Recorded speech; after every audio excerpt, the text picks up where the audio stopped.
ഒരു 100 വർഷം കഴിഞ്ഞൊന്ന് ആലോചിച്ച് നോക്കിയേ. നിങ്ങൾ വളരെയധികം പാടുപെട്ട് കഷ്ടപ്പെട്ടുണ്ടാക്കിയ വീട്ടിൽ നിങ്ങളുടെ മക്കളോ മക്കളുടെ മക്കളുടെ മക്കളൊക്കെ ആയിരിക്കും താമസിക്കുന്നത്.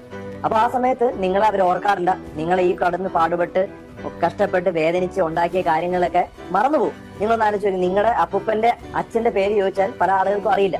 അതുകൊണ്ട് തന്നെ നമ്മളെ ആരും ഓർക്കാറില്ല.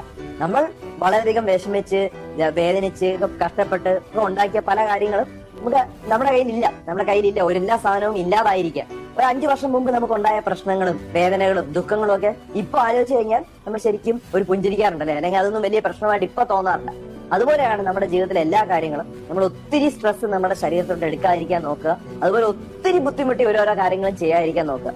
ലൈഫ് ഈസി ആയിട്ട് എടുക്കുക, സന്തോഷമായിട്ട് ജീവിക്കാനായിട്ട് നോക്കുക, യാത്ര ചെയ്യാനായിട്ട് നോക്കുക.